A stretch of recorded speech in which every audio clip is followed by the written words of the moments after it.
Bonjour, bienvenue sur ma Moon Spirit. Aujourd'hui, j'enregistre cette vidéo le jour de mon anniversaire et du coup, j'ai envie de faire une vidéo différente.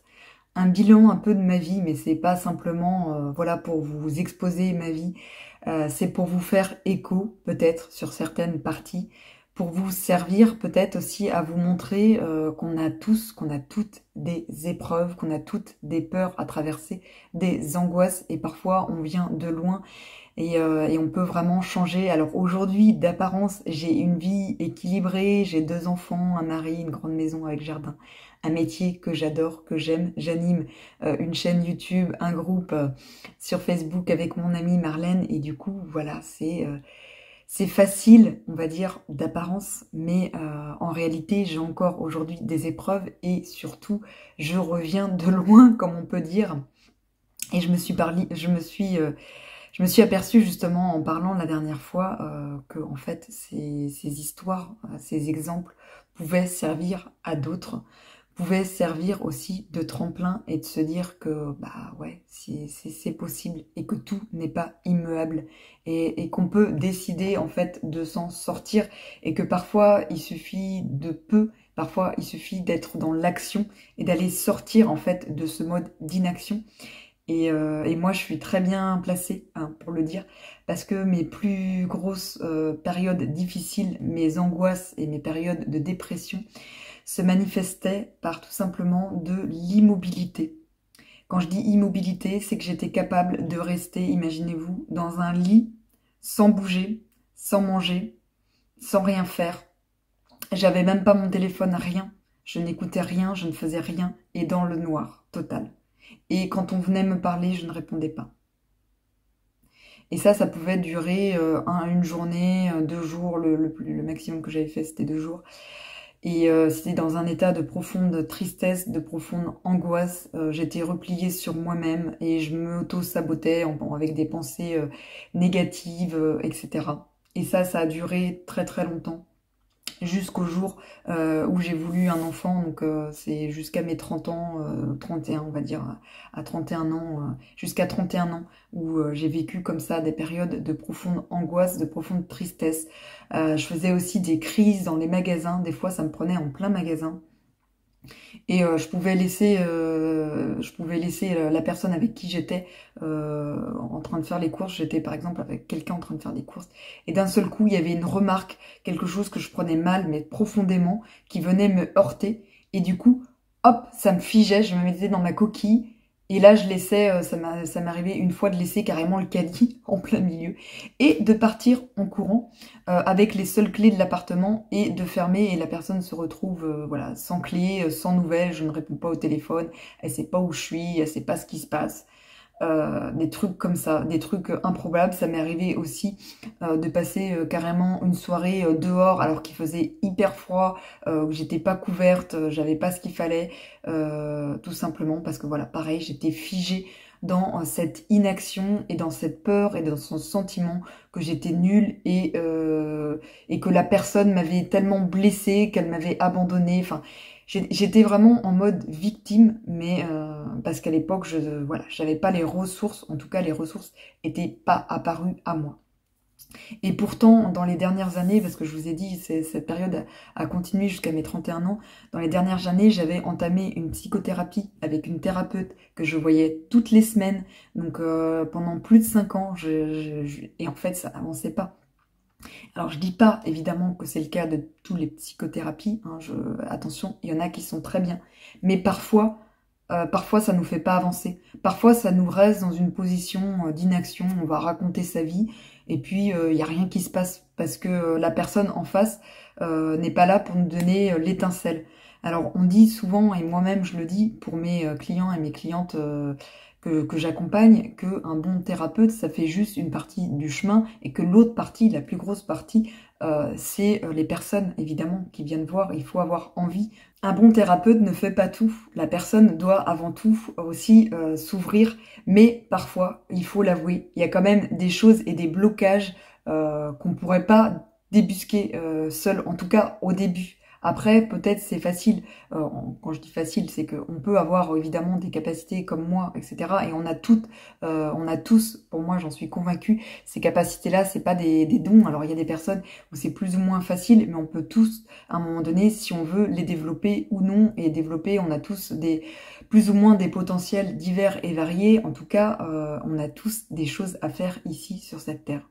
Mais parfois, c'est quand même, il y a quand même ce que je m'aperçois, que ce soit pour moi ou à travers les personnes que j'accompagne, parfois il y a quand même un gros tas de choses qui viennent de notre héritage transgénérationnel, de notre héritage karmique, et des choses qui, du coup, nous bloquent. Enfin, c'est comme si, voilà, on avait quelque chose qui nous retenait comme ça. Et du coup, bah, briser les chaînes, c'est compliqué, quoi. C'est compliqué de faire ça quand on est comme ça. C'est comme si on tient un bébé comme ça, et puis on lui dit, vas-y, vas-y, sors, vas-y, sors. Et à moi, c'était un peu ça. Mon enfance et mon adolescence, c'était un peu l'impression que j'avais. On me disait, mais écoute des choses positives, fais des choses, aie confiance en moi. Mais, mais du coup, enfin, il y avait tellement, le blocage était tellement profond qu'en fait, ça pouvait pas prendre, ça pouvait pas prendre. Et c'est après, quand du coup, j'ai commencé à m'ouvrir à l'énergétique, à ce qu'il y a de plus subtil, que du coup, au début, je me suis fait aider hein, avec des personnes. Et après, petit à petit, j'ai pris conscience, en fait. J'ai pris conscience qu'il y avait certains schémas qui étaient vraiment très lourds et qu'il fallait que je défasse moi-même. Et aussi que j'avais une part de responsabilité. Que parfois, en fait, en me positionnant en victime, ça me permettait de pas avancer, ça me permettait aussi de récolter quelque part une part de compassion, d'amour, il y a toujours des côtés, il y a toujours deux côtés de la pièce en fait. C'est le pile ou face. Et quand on décide en fait de changer, tout n'est pas rose, tout n'est pas waouh bisounours. Et aujourd'hui, c'est aussi le cas dans ma vie. Tout n'est pas waouh depuis que j'ai décidé et que je me suis dit allez hop j'y vais quand j'ai un truc.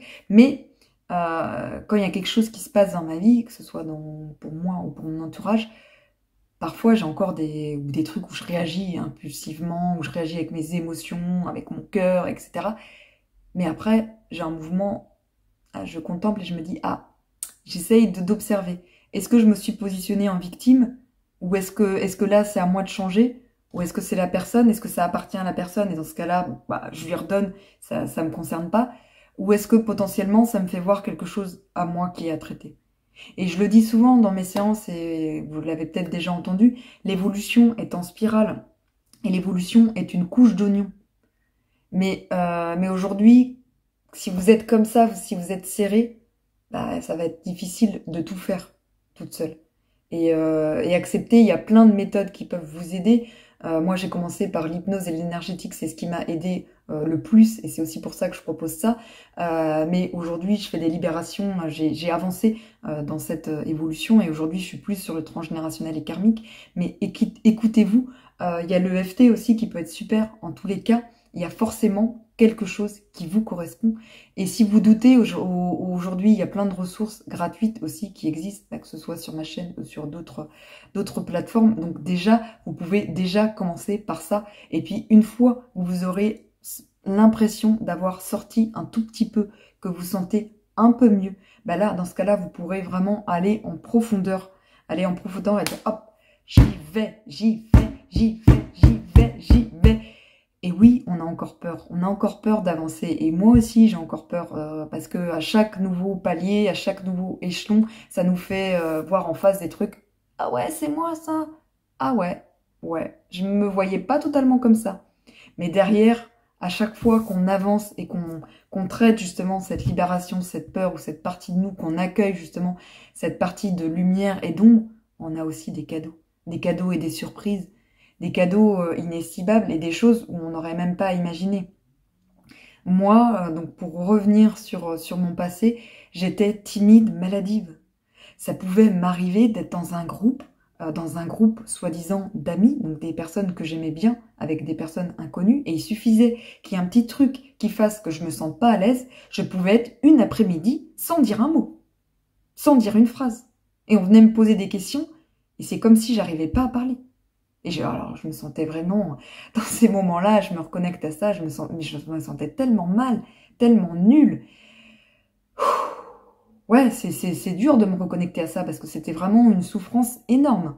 Une souffrance énorme. Et de me dire, j'étais complètement bloquée et je pouvais rester, je me vois aussi enfant, dans la cour d'école, s'il y avait une amie qui me parlait plus, bah, je savais que toute la journée, à la récré, j'allais être seule et j'allais pouvoir rien faire, quoi. Ça allait me bloquer. J'étais vraiment figée dans l'inaction et dans la peur. Et dans leurs sentiments, à ce moment-là, j'attendais en fait que la délivrance, j'appelais ça une délivrance, vienne de l'extérieur. Alors parfois, il y avait personne qui venait, et du coup c'était l'obligation, entre guillemets, par exemple si c'était le week-end où j'étais bloquée, bah, le lundi quand même, j'allais au travail, hein, j'allais au travail et puis hop, je reprenais, puis bah, ça se redéclenchait au fur et à mesure. Mais quand j'étais en couple ou quand j'étais avec des amis, j'attendais que ce soit eux qui viennent me délivrer. Sauf que forcément, ils en avaient marre. Ils en avaient marre. Et puis, je mettais sur eux, évidemment, je leur faisais jouer le rôle de sauveur ou le rôle de bourreau, et c'était vraiment pas juste et pas équilibré. Mais ça, j'ai mis des années à le comprendre et des années à m'en libérer. Et aujourd'hui, je suis vraiment tellement reconnaissante d'un jour avoir pu sauter le pas et m'avoir dit, bah, cette psychothérapie, ça sert à rien, ça m'a rien apporté et je suis restée dans le même état d'esprit, je vais essayer autre chose. Je vais essayer autre chose et il y a l'hypnose qui m'a appelée et j'ai commencé par l'hypnose et après, bah, après j'ai fait plein d'autres choses. Euh, mais au début, j'avais peur. Le côté hypnose, je me disais, qu'est-ce que c'est l'hypnose? Est-ce que je vais pas rester bloquée? Est-ce qu'on va pas me manipuler? Puis le côté énergétique, mais c'est quoi le côté énergétique? Qu'est-ce que ça veut dire? Est-ce que c'est pas un peu sectaire? Est-ce que c'est pas un peu fut-fut? Est-ce que c'est pas un peu des gourous? Au début, moi, j'avais cette image-là, parce que j'ai pas du tout grandi dans ma famille, c'est pas du tout ça. Et encore aujourd'hui, quand je parle de ce que je fais, d'ailleurs, c'est justement, je travaille aussi là-dessus, à diffuser et à exprimer que oui, aujourd'hui, je fais du transgénérationnel, je fais de la libération karmique, et ça peut sembler foufou, mais oui, il y a des résultats, et des résultats aussi que j'expérimente sur moi, sur mes garçons, mais aussi sur plein d'autres personnes, donc comme quoi c'est pas farfelu et comme quoi aussi il y a besoin de plusieurs couches et le problème, la problématique peut prendre source à la fois dans notre vie matérielle, dans notre vie matérielle concrète, des traumatismes d'adultes, d'enfance, des traumatismes liés à la conception, liés à la vie intra-utérine. C'est vrai qu'il y a beaucoup de choses aussi là-dedans et je le sais aussi en tant que pour avoir suivi les études de doula, donc c'est sûr, mais il n'y a pas que ça. On n'arrive pas vierge, et ça, j'ai vraiment pu le voir. Et du coup, à un moment donné, quand on a l'impression, parfois, d'avoir tout essayé, ou d'avoir des blocages qui nous retiennent comme ça, bah, pourquoi pas essayer autre chose, après tout. Quand on est déjà comme ça, quand on serre les dents, quand on vit vraiment durement, quand on passe, je me souviens, là, avant chaque anniversaire, j'avais une pointe de dépression et de tristesse, en fait. C'est ça. Alors, ça, c'est lié aussi au fait que je suis jumelle survivante et que j'avais un jumeau perdu. Donc, je pense que ça me rappelait qu'il me manquait quelqu'un, mais pas que. Pas que. Il y avait aussi cette part de moi qui me disait, mais t'es pas complètement reconnecté à toi, là. Il te manque un... Bah, il me manquait tellement de bout, il me manquait tellement de bout de mon âme que j'ai été, et sûrement qu'il y a encore, je sens qu'il y a encore des petits bouts qui, mais là, je me sens tellement mieux aujourd'hui.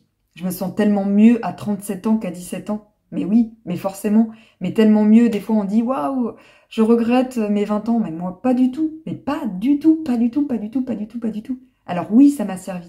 Il y a eu plein de choses. Le chemin a été initiatique. Mais je suis tellement mieux aujourd'hui dans ma trentaine.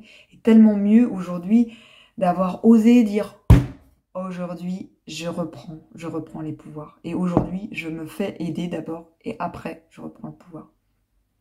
Et c'est ce que je vous souhaite. Et si vous avez envie de livrer des témoignages, des ressentis, de rebondir, cette vidéo est aussi faite pour ça. Tout ne va pas forcément vous parler et c'est juste des exemples, mais c'est pour vous montrer et pour vous dire que rien n'est insurmontable. Et il y avait un dernier truc que je voulais partager, c'est que justement, j'ai accompagné, vous avez peut-être déjà vu, que j'ai accompagné ma grand-mère dans sa fin de vie. Et à la fin de vie, son âme est venue pour me livrer des messages et pour faire des libérations. Donc, à la fin de sa vie, elle a décidé d'attaquer et de libérer. Alors, elle aurait pu le faire avant. Ça aurait été peut-être mieux, peut-être plus juste. Mais elle a décidé de le faire avant de partir. Et ça a été aussi un cadeau pour nous parce qu'elle a libéré aussi des choses transgénérationnelles pour notre famille. Donc, merci Mémé. Ça a été un cadeau pour moi de voir qu'en fait, il est toujours temps, à n'importe quel âge. Il est toujours temps. Par contre, on ne peut pas faire les choses à la place. Moi, j'aimerais par exemple que mes parents changent, notamment ma mère, mais je ne peux pas faire à sa place. Vous ne pouvez pas faire la place des autres, mais vous pouvez faire pour vous. La seule chose que vous pouvez faire, c'est si, moi dans mes séances, j'accepte évidemment de travailler sur les enfants de moins de 7 ans. Donc si vous avez des enfants, oui, là vous pouvez les aider et les accompagner parce qu'ils vous ont choisi et parce que son âme, en général, évidemment, je pose la question, toujours savoir si c'est juste. Donc si vous avez des jeunes enfants, oui, là, ok. Mais sinon, si c'est pas vos enfants et si vos enfants sont plus grands, bah c'est à eux de faire le pas. Vous pouvez les guider. Et les guider, la meilleure façon de les guider, c'est en incarnant, en étant un exemple, tout simplement. Et pas en faisant les choses à leur place. Pas en faisant les choses ou en les inscrivant ou en leur réservant des séances parce que si c'est pas juste, c'est pas juste.